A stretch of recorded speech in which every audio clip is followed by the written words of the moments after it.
Selamat malam saudara sekalian, selamat berjumpa di dalam Renungan Tengah Minggu hari Rabu di dalam Gereja Assembly of Church. Saudara, tema pada bulan Agustus untuk Renungan Tengah Minggu adalah tentang berdoa. Kita akan belajar dari permohonan doa seorang kusta di dalam Alkitab. Judul firman Tuhan pada hari ini ialah 3 hal dalam doa seorang kusta. Kita akan belajar dari 3 hal ini dari seorang kusta mengenai doa. Kita melihat di dalam kitab Matius pasal 8 ayat 1 sampai dengan ke-4. Yaitu ketika Tuhan Yesus telah menyampaikan khotbah di bukit. Ayat 1 kita baca bersama-sama. Setelah Yesus turun dari bukit, orang banyak berbondong-bondong mengikuti dia, maka datanglah seorang yang sakit kusta kepadanya, lalu sujud menyembah dia dan berkata, "Tuan, jika Tuan mau, Tuan dapat mentahirkan aku." Lalu Yesus mengulurkan tangannya menjamah orang itu dan berkata, "Aku mau, jadilah engkau tahir." Seketika itu juga tahirlah orang itu daripada kustanya.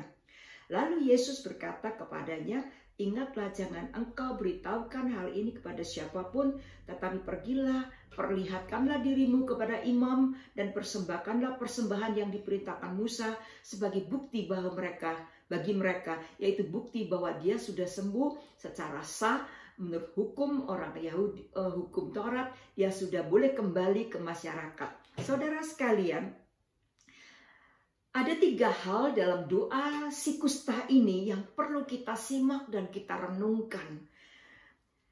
Iman si kusta itu, doa si kusta mencakup 3 hal dari perkataannya, "Jika engkau mau, engkau dapat."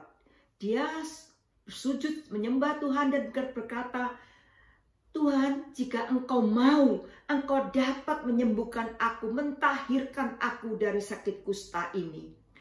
Kita bandingkan dengan kitab Markus. Saudara bisa baca di dalam Markus 9, 22b sampai 24, yaitu cerita tentang seorang ayah yang memohon didoakan anaknya yang dirasuk setan, sehingga pada waktu setan itu menggoncang-goncang dia, dan anak ini jatuh terpelanting di tanah, di air, di api, sangat berbahaya.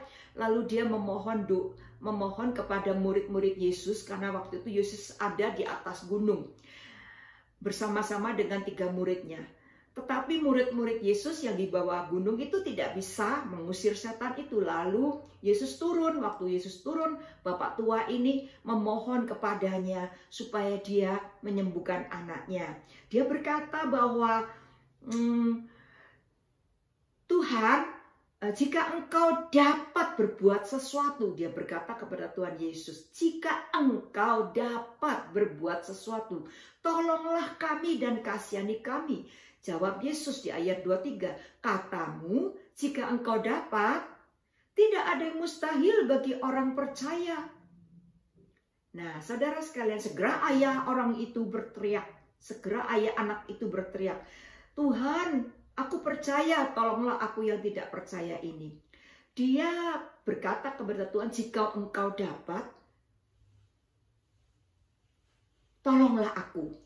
Berbeda dengan si kusta yang berdoa kepada Tuhan. "Tuhan, jika engkau mau," bukan jika engkau dapat, tapi jika engkau mau, engkau dapat. Hal pertama yang kita dapat simak dari doa si kusta ini ialah bahwa di dalam doanya itu ada iman percaya bahwa Tuhan itu maha kuasa dan sanggup melakukan segala perkara. Itu sebabnya ia tidak bilang, Tuhan jika engkau dapat, tolonglah aku. Tidak, dia bilang, Tuhan jika engkau mau, maka aku dapat ditahirkan. Saudara, si kusta ini percaya tentang kemahakuasaan Allah. Kita perlu belajar dari dia bahwa dalam doa kita harus percaya bahwa Yesus sanggup melakukan segala perkara. Betapapun besarnya persoalan kita, Tuhan yang itu maha kuasa, sanggup menolong kita untuk keluar dari masalah-masalah yang sangat menekan kita. Di dalam beberapa ayat yang menyatakan kemahakuasaan Allah ini, ada dalam ayat-ayat mengenai firman Tuhan, kuasa firman Tuhan dan kuasa kehadirannya. Di dalam Roma pasal 7 ayat 14b dikatakan bahwa seperti ada tertulis, engkau telah ditetapkan menjadi bapa banyak bangsa, yaitu Abraham maksudnya, di hadapan Allah yang kepadanya Abraham percaya, yaitu Allah yang menghidupkan orang mati. Jadi Abraham ini percaya kepada Allah yang sanggup menghidupkan orang mati dan yang menjadikan dengan firman-Nya apa yang tidak ada menjadi ada. Tuhan dengan firman-Nya cukup berkata, dia menciptakan alam semesta ini. Alam semesta yang betapa dahsyatnya, yang sampai sekarang diteliti oleh para ilmu pengetahuan dan mereka belum bisa memahami betapa besarnya, betapa luasnya galaksi-galaksi alam semesta ini. Tuhan menciptakan semuanya itu dari tidak ada menjadi ada hanya dengan firman-Nya. Kemudian ada ayat juga yang mengatakan tentang kuasa firman-Nya di dalam Yesaya pasal 55 ayat 11. Yesaya 55 ayat 11, demikianlah firman-Ku yang keluar dari mulutku. Ia tidak akan kembali kepadaku dengan sia-sia, tetapi ia akan melaksanakan apa yang Kukehendaki dan akan berhasil dalam apa yang Kusuruhkan kepadanya. Allah berfirman, maka firman-Nya akan melaksanakan apa yang Dia mau, dan berhasil dalam apa yang disuruhkan kepada Dia. Jadi dari ayat-ayat tentang firman-Nya yang penuh kuasa itu menyatakan bahwa Allah itu adalah Allah yang maha kuasa. Kemudian kehadiran-Nya kita lihat di dalam 1 Samuel pasal 5 ayat 1 Samuel pasal 4 ayat 5 sampai dengan 8. Itu mengenai lambang tabut perjanjian Allah yang dibawa oleh orang Israel waktu itu ada perang. Orang Israel melakukan dosa dan mereka kalah terhadap Filistin yang menyerang mereka. Jadi mereka pergi balik ke negaranya mengambil tabut perjanjian Allah. Karena tabut perjanjian Allah itu terkenal, saudara. Waktu Yeriko dikelilingi dengan membawa tabut perjanjian Allah, Yeriko 7 hari lalu roboh setelah orang Israel berteriak. Jadi tabut perjanjian Allah itu adalah lambang kehadiran Allah. Tapi bagi bangsa-bangsa waktu itu, termasuk bangsa Filistin yang sedang menyerang, itu disamakan dengan Allahnya orang Israel. Nah, waktu perang dengan orang Israel, dengan orang Filistin, orang Islam membawa tabut perjanjian Allah karena mereka nganggap itu jimat. Kemudian mereka bersorak-sorai. Lalu orang Filistin mendengar sorak-sorai dan melihat tabut perjanjian Allah dibawa. Kita lihat di dalam ayat yang ke-7. Ketakutanlah orang Filistin sebab kata mereka, Allah mereka telah datang ke perkemahan ini. Dan mereka berkata, celakalah kita sebab seperti itu belum pernah terjadi dahulu. Celakalah kita, siapakah yang menolong kita dari tangan Allah yang maha dahsyat ini. Inilah juga Allah yang telah menghajar orang Mesir dengan berbagai-bagai tulah di padang gurun. Saudara sekalian, tabut perjanjian Allah bagi bangsa Filistin itu adalah Allahnya orang Israel. Tapi sebenarnya hanya lambang. Yang benda yang merupakan lambang saja begitu berkuasa karena membawa nama Allah. Sampai orang Filistin itu gemeteran, saudara sekalian. Kehadiran Allah itu membawa kuasa. Tabut itu hanya lambang. Tapi Allah kalau hadir, kemahakuasaannya itu akan dinyatakan luar biasa, saudara sekalian. Waktu Allah hadir di dalam ibadah kita bersama, maka yang sakit disembuhkan. Roh-roh jahat, mereka berteriak-teriak tidak tahan di hadirat Tuhan. Karena hadirat Tuhan itu membawa kuasa. Kemahakuasaan Allah itu, hari ini kita belajar dari melalui ayat-ayat yang menyatakan berhubungan dengan firman-Nya yang penuh kuasa dan dengan kehadirannya yang penuh kuasa. Jadi saudara sekalian, betapa besar masalah yang sedang kita hadapi. Kita harus datang, waktu kita datang kepada Tuhan dengan permohonan doa, kita harus punya iman seperti si kusta ini. Bahwa tidak ada masalah apapun yang dapat menghalangi kuasa Tuhan bekerja. Tak ada apapun yang bisa menandingi kuasa Allah. Itu yang harus kita ingat. Dan supaya kita punya iman yang teguh datang ke hadirat Tuhan. Tidak ada kuasa apapun yang dapat menghalangi Tuhan melakukan apa yang Dia mau. Kemudian hal kedua, saudara sekalian, yang kita perlu belajar dari doa si kusta. Dia bilang begini, jika engkau mau, maka engkau dapat. Ini adalah pengakuan bahwa Tuhan memiliki otoritas tertinggi atas hidupnya, atas segala sesuatu. Jadi hal kedua yang perlu kita belajar dari si kusta ini ialah waktu kita doa, kita mengakui Tuhan itu memiliki otoritas tertinggi. Saudara sekalian, dia mengatakan jika engkau mau. Itu bicara otoritas kehendak Tuhan. Si kusta ini pada masa zaman perjanjian lama, si kusta itu adalah sakit kusta adalah penyakit yang tak tersembuhkan. Dan si kusta ini nggak ngomel, nggak bersungut-sungut, nggak mempertanyakan Tuhan, kenapa engkau biarkan aku menderita selama ini? Si kusta itu sangat menjunjung otoritas Tuhan, menjunjung tinggi kehendak Tuhan atas segala sesuatu, termasuk atas penyakit yang menimpa dia, yaitu kusta. Dia berlutut di hadapan Tuhan dan dia berserah kepada apa yang menjadi kehendak Tuhan. Jika engkau mau, engkau dapat. Saudara sekalian, Tuhan punya otoritas tertinggi. Tuhan punya rencana sendiri terhadap segala sesuatu yang Tuhan izinkan terjadi dalam hidup kita. Di Yeremia pasal 55 ayat 8-9 dikatakan, sebab rancanganku bukanlah rancanganmu dan jalanmu bukanlah jalanku. Demikianlah firman Tuhan. Seperti tingginya langit dari bumi, demikianlah tingginya jalanku dari jalanmu dan rancanganku dari rancanganmu. Jadi kenapa hal ini terjadi dalam diri saya kalau kita mengalami persoalan? Kita harus datang kepada Tuhan dengan pengakuan otoritasnya. Kalau Tuhan mengendaki ini terjadi, pasti ada sesuatu yang Tuhan kehendaki. Mungkin sesuatu yang akan Tuhan kerjakan dari saya dari dalam. Mungkin Tuhan akan menyatakan kemuliaannya. Waktu orang melihat gak ada harapan bagi kita, Tuhan turun tangan, maka semua orang melihat akan mengakuinya. Itu semuanya tangan Tuhan yang melakukannya, bukan kekuatan kita. Waktu terjadi hal itu, kita perlu memeriksa diri, mungkin ada sesuatu yang tidak benar di kita yang Tuhan mau kita perbaiki. Saudara sekalian, kita nomor satu jangan kecewa, karena Tuhan Yesus berkata, berbahagialah orang yang tidak menjadi kecewa dan menolak aku.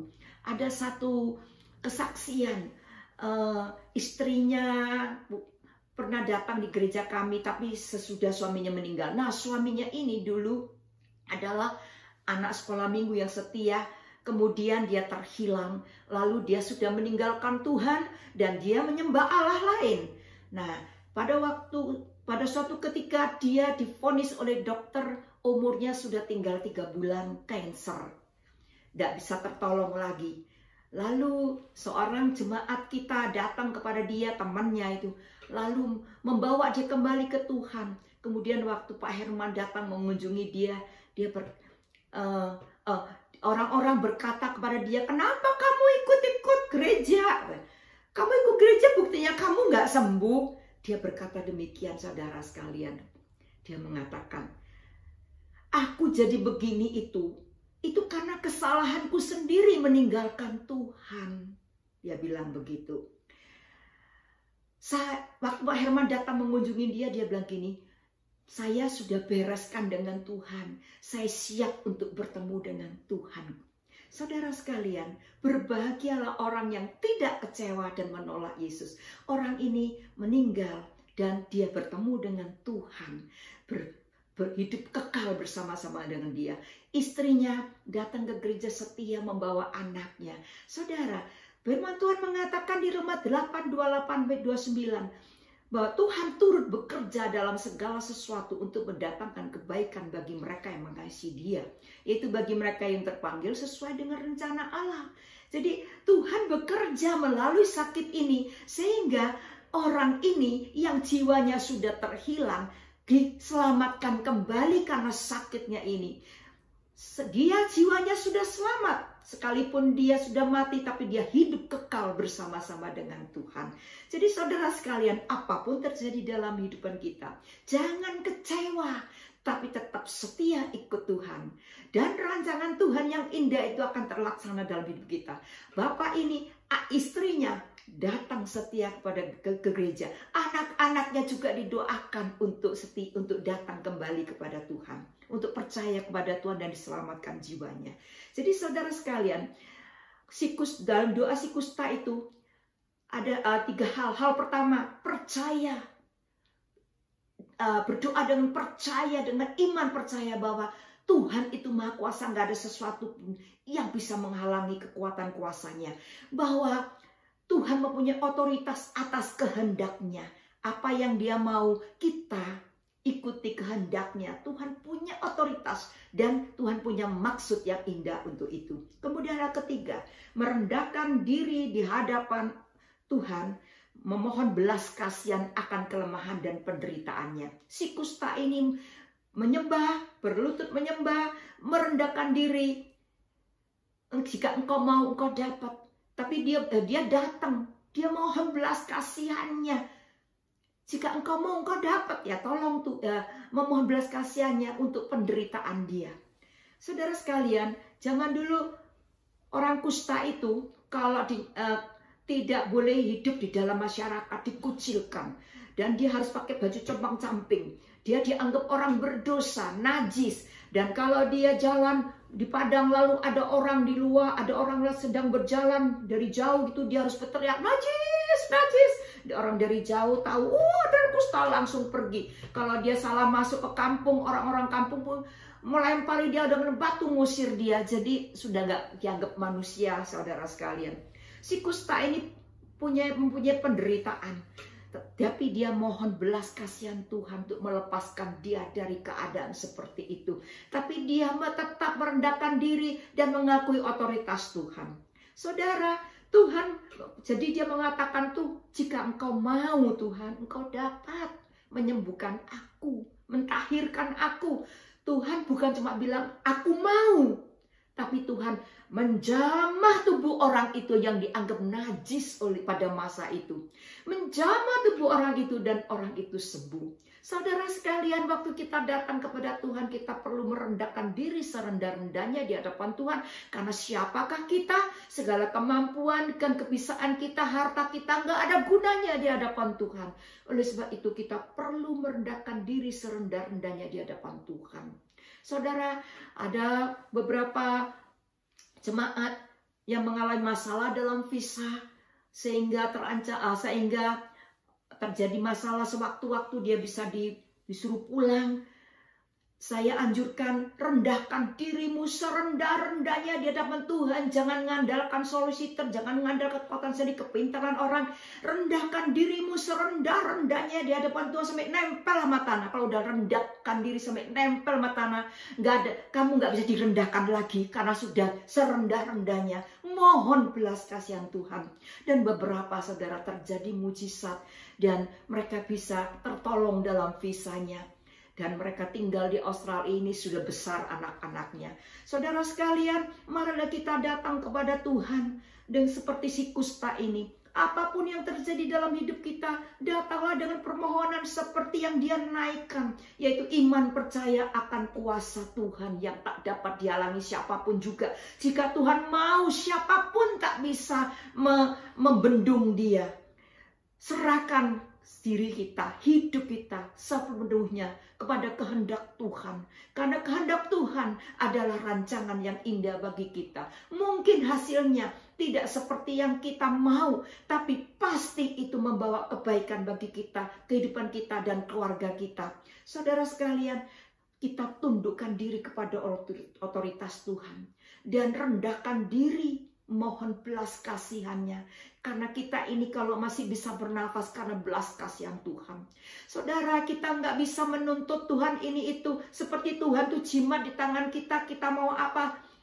Tuhan harus nuruti. Tidak bisa, saudara sekalian. Tuhan itu Allah Maha Kuasa, Maha Tinggi, punya otoritas tertinggi.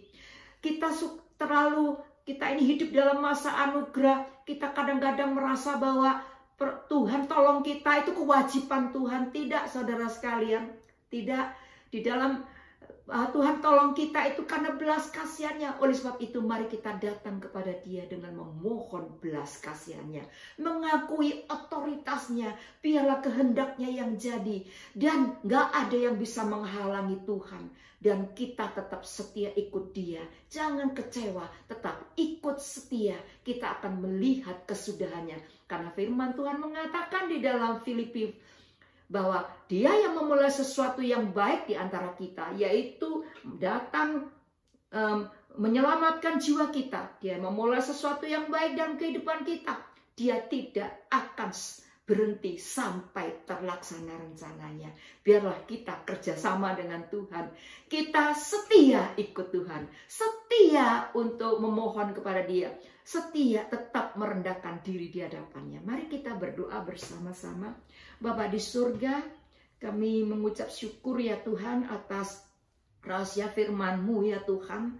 Biarlah firman ini menjadi pegangan bagi hidup kami ya Tuhan. Karena Engkau Allah yang sungguh luar biasa, Allah yang dapat kami andalkan 100% sepenuhnya ya Tuhan. Karena Engkau Allah yang punya belas kasihan terhadap kami. Engkau Allah yang mengasihi kami ya Tuhan, seperti Bapak mengasihi anak-anaknya. Kalau ada sesuatu terjadi dia nggak enak dalam hidup kami tahu Tuhan Kau memiliki maksud baik dalam hidup kami, sehingga kami tampil semakin murni iman kami di hadapan-Mu. Terima kasih Tuhan, biarlah Tuhan kami semua Tuhan boleh melakukan apa yang sudah Kau nyatakan kepada kami malam ini. Di dalam nama Tuhan Yesus kami berdoa dan mengucap syukur. Amin. Selamat malam saudara sekalian, Tuhan memberkati, selamat beristirahat malam ini di dalam naungan dengan diselimuti kasih dan damai sejahtera Allah. Puji Tuhan.